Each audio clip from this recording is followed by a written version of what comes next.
Mario Riorrad, gracias por todo este rato. Sabemos de una agenda complicada, medio comprimida, así que bueno, gracias por... Un placer estar aquí y gracias a vos por la invitación. Mario, estamos viviendo, digo, si hacemos un poquito de historia para no pararnos, ¿no? En lo que pasó simplemente en el 27 de octubre, porque todo está relacionado con todo. Venimos de un golpe grande, ¿no? Que fue la crisis 2001-2002 en nuestro país, y un desdibujamiento de partidos políticos, y se notó en esta elección, más que nada, que estuvo orientada a personas. ¿Es así? Bueno, creo que hay distintas variantes para analizar en tu pregunta, que es muy rica por las cosas que genera. La primera es que efectivamente Argentina del 2001, quizás antes del 99, evidenció la salida temprana del bipartidismo y generó algo así como un rompimiento del sistema de partidos clásico que definió Argentina. Y no tengo dudas en afirmar que ese rompimiento generó tempranamente un multipartidismo inestable, ¿sí? Esta idea del multipartidismo inestable es una categoría que la ciencia política ha establecido. Sin embargo, me parece que esta transición duró o dura todavía un rato largo y tuvo una característica: esa inestabilidad del sistema de partidos tuvo circunstancialmente un liderazgo o dos liderazgos rectores circunstanciales. Yo le llamo a esto liderazgos preponderantes, que fue en su momento Néstor Kirchner y que luego le sucedió Cristina Fernández de Kirchner. Significa que esta idea del multipartidismo fue sosegada, fue moderada por ese liderazgo de turno. Hoy, especialmente por un descenso de la opinión, en la consideración positiva de la opinión pública para con el gobierno, tanto por la imposibilidad, especialmente matemática, de la reelección de la actual presidenta Cristina Fernández de Kirchner, ese liderazgo se ha achicado y nuevamente vuelve a ser un multipartidismo inestable. Sin embargo, con cierta ironía, en algún momento utilicé la expresión multipersonalismo inestable y quizás esta ironía me resulte más cómoda y me resulte más práctica para definir que en realidad no se trata tanto de alianza entre partidos, sino básicamente de alianza entre personas, ¿no? Bueno, esto de cara a las elecciones de 2015, este abanico, ¿es bueno o malo?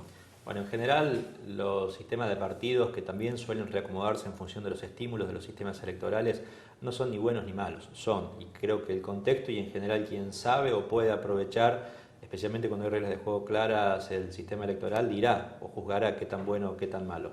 Desde mi punto de vista, tu pregunta en realidad desnuda claramente las consecuencias visibles de la última elección, que tienen que ver con la tendencia a la cual, desde mi punto de vista, no es que va a entrar, sino ya ha entrado Argentina, que es salir de este multipartidismo inestable con liderazgo preponderante para mutar hacia un sistema que yo le denomino sistema de coaliciones, o coalicional, o con tendencia hacia las coaliciones. Digo esto porque no creo que se reconstituyan los partidos en el sentido clásico, la primera respuesta a tu pregunta. La segunda es que va a haber una convivencia entre alianzas de personas y alianzas de partidos. Los sellos partidarios van a existir, pero no van a ser más fuertes que las personas. Y lo tercero es que veo a Argentina encaminándose hacia un proceso que ojalá, por el propio sistema político establecido, lleve al uso del balotaje. Digo ojalá para estrenarlo institucionalmente, porque no se lo ha utilizado. Me parece que esta Argentina coalicional, como mínimo, está viendo 3 coaliciones, eventualmente 4, eventualmente 5, pero no más que esas. Una coalición que podría representarse claramente en lo que significa el peronismo kirchnerista, suponiendo que no se divide, ¿sí? Una coalición que podría ubicarse en lo que se denomina peronismo renovador, si es que le ponemos el nombre, porque estoy seguro que esta coalición la va a liderar Sergio Massa, pero que eventualmente tiene parte de lo que se denominaba peronismo federal o bien peronismo disidente en algún momento. Una tercera coalición que podría ser lo que se denomina el panradicalismo socialismo, especialmente tras las victorias de Wiener y de Koch respectivamente, a lo cual podría unirse, no sin ruido en términos de las alianzas, unen en su expresión de capital y eventualmente algo de lo que ha mostrado en la provincia de Buenos Aires. Y queda un cuarto elemento que es Macri, que no sé para qué lado puede ubicarse y puede ser seguramente el fiel de la balanza dependiendo de su esquema de alianzas. Yo digo que Macri probablemente le va a ser a quien más le cueste la generación de alianzas, y Massa a quien más le cueste la generación de alianzas con partidos. A Massa le va a ser, desde mi punto de vista, muy sencillo generar alianzas con personas, no tanto con partidos. Este es un escenario que yo veo altamente posible. Si eso es bueno y es malo, no lo sé. Quizás va a ser muy bueno en el marco del sistema legal. ¿Por qué? Un periodista me decía, bueno, que haya tantos precandidatos a presidente, ¿es bueno para un país? Sí, en la medida que el país tenga la solución institucional para tamizar la cantidad. ¿Cuál es esta? Las PASO.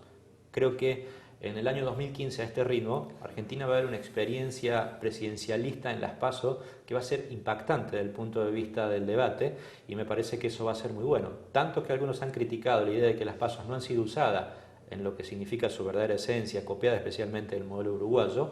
Me parece que va a haber un juego de democracia interna en estas coaliciones que nunca se ha vivido, me imagino, ojalá que se dé, esto no deja de ser una presunción, pero en general cuando uno analiza las tendencias va camino a eso, y me parece que eso es muy rico en tanto y en cuanto se debaten. Por supuesto que también hablando del sistema legal es altamente condicionante en la generación de contextos, y no dejo de advertir que las PASO tienen un sistema complejo que le da, yo diría, relativa pasividad, ¿por qué no tranquilidad para algunos, en lo que significan las campañas electorales? ¿Por qué? Porque las PASO generan campañas monologales, ¿sí? Se ha visto en agosto y también se ha visto en octubre. Monologales significa que no dialogan entre sí, que no son contrastativas, como en general es la tendencia internacional de las campañas. Por eso es que algunos dicen, bueno, la campaña tuvo baja intensidad. No, tuvo baja intensidad en la publicidad política, probablemente la sigue teniendo hacia adelante. Hubo alta intensidad en la discusión periodística de la campaña, ¿sí?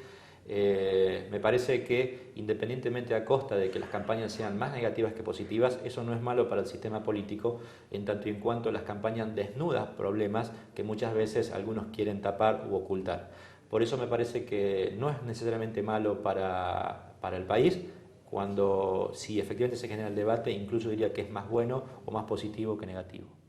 Hubo dos o tres cosas, Mario, que en esto fueron importantes, ¿no?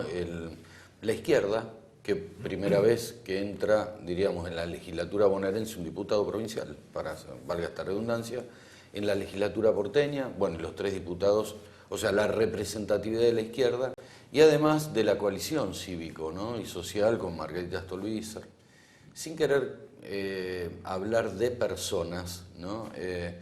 Digo, ¿esto puede crecer y a qué lo relacionas este reconocimiento? Más que nada de la izquierda. Ah, claro, de la izquierda, sí. Bueno, en realidad es una pregunta interesante, Jorge, porque me parece que la izquierda ha tenido un premio, primero, a la constancia y la militancia de sus ideas, punto uno. Si tuviera que decir hoy cuál fue la campaña más coherente entre el decir y el hacer, claramente fue la izquierda a nivel nacional, y curiosamente fue la única campaña que tuvo plena articulación entre las PASO y la general. Este es todo un dato, porque en general a la izquierda la puesta en escena estética generalmente no era un atributo que uno lo miraba siempre en clave positiva, sino que más bien renegaba a la izquierda de este tipo de prácticas comunicacionales, y lo ha hecho bien. En segundo lugar, la izquierda ha sido algo así como el depositario natural de mucho voto que no quería votar a opciones conservadoras, ¿sí?, pero no, de alguna manera, ciertas opciones que estaban especialmente en los oficialismos no les seducía. La experiencia se ha visto muy interesante de cuánto creció en Mendoza, en Salta, en Río Negro, en Córdoba, eventualmente en Buenos Aires, ¿sí? Salvo Buenos Aires, las otras son provincias que tienen mucho voto conservador y que tuvieron mucha opción electoral conservador, y me parece que fue un voto refugio, por así decirlo, de ciertos ciudadanos desencantados con opciones de partidos mayoritarios, ¿sí? En general, ninguna de las victorias ha sido de líderes sociales fuertes, algunos más conocidos que otros, pero en general no creo que haya sido un premio a la persona. Ha sido un premio a cierta idea militada con coherencia entre elección y elección, y también convengamos, esto es muy importante, Jorge, que no se trató de una elección presidencial o ejecutiva, sino básicamente de elecciones legislativas de medio término. Y estas elecciones generalmente suelen permitir que partidos circunstanciales sean algo así como un voto control o un voto tapón, especialmente para partidos políticos grandes, ¿no? Me parece que explica estos tres elementos claramente, el muy buen y destacable desempeño de la izquierda, especialmente en 5 distritos en el país. ¿Cómo juega lo cíclico en nuestra cultura? Bueno, en algún momento Manuel Moria Araujo, a quien además de ser un amigo respeto mucho, escribió un libro que se llamó Ensayo y Error. Creo que Ensayo y Error es la manifestación de la historia democrática argentina con pendular, ¿sí? Altos y bajos, altos y bajos. En realidad, lo cíclico define nuestra historia institucional. Por eso muchas veces cuando uno vio o ve liderazgos tan fuertes, lo que yo denomino liderazgo preponderante, se pregunta, ¿eso es malo? Mientras existan límites y control, no es necesariamente malo.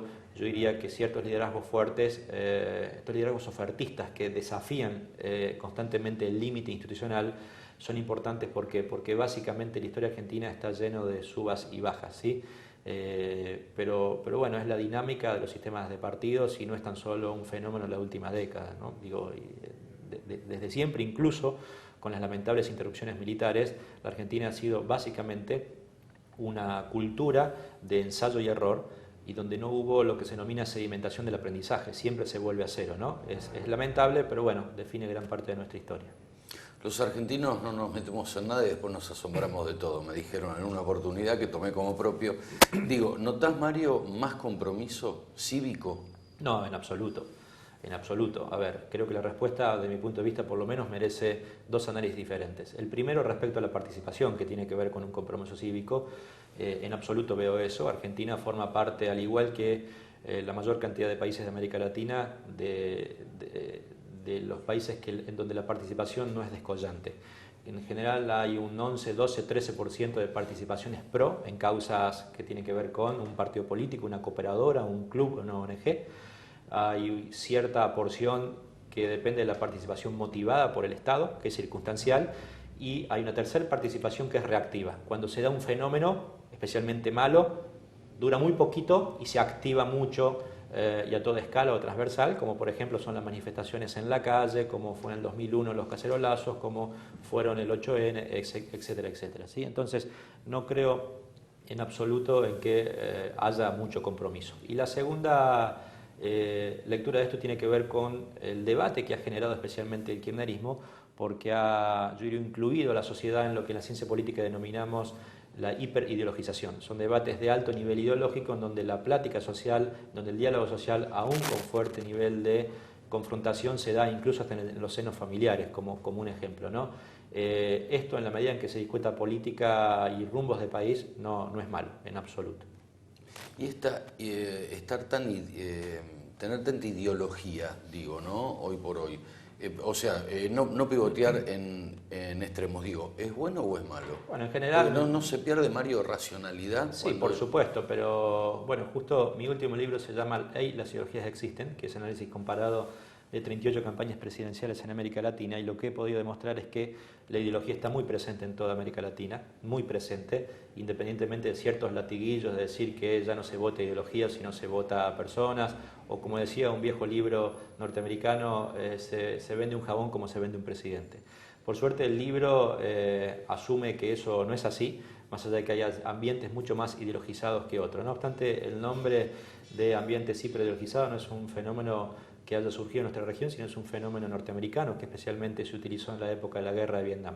Hay épocas que, por circunstancias externas, por causas o conmoción pública, o bien por el estilo de los líderes, se discute mucho más ideología, y no es ni bueno ni malo, ¿sí? Quienes son amantes de la ideología entienden que esto representa claramente rumbos a seguir y da certezas, aún no del todo comprendidas, ¿no? Hay una expresión que se denomina sentimiento ideológico, hay otra que se llama imagen ideológica, que es más o menos aproximarse a un rumbo, a un rumbo que representa una persona o grupo de personas o un partido, y esto, insisto, genera estabilidad en el pensamiento de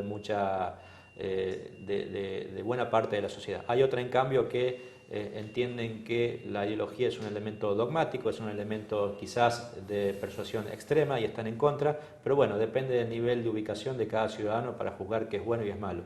Sí está claro que cuando la ideología o el rumbo ideológico propuesto es acorde a las políticas públicas y a la satisfacción de las políticas públicas, evidentemente la ideología es mucho más valorada o mucho mejor valorada que si efectivamente la ideología va por un lado y las políticas públicas son incoherentes con ese trazo ideológico propuesto. Ahí, evidentemente, en el segundo caso, es algo muy malo. Bueno, esperemos estar amoldados, en el buen sentido, digo, a todos los momentos, ¿no? Como siempre digo y le digo a alumnos míos y seguramente vos también, la vida se compone de bloques, ¿no? De momentos. Bueno, esperemos estar, diríamos, con predisposición a este nuevo bloque, ¿no? De nuestra historia. Así es, yo cambio la palabra bloques por contexto, ¿no? Son contexto. Pedacitos de contexto donde actúa la política, y cuando me dicen es bueno y es malo, dependiendo el prisma con el cual uno lo mire. Para muchos le encantará, a otros no le resultará tan bueno, pero insisto, cuando hay coherencia entre el trazo ideológico esbozado o presentado y las políticas públicas, para la mayoría en general son muy buenos. Cuando esa incoherencia se torna fuerte, evidentemente para la gran mayoría es malo. Mario Riorda, gracias nuevamente. Agradecidos.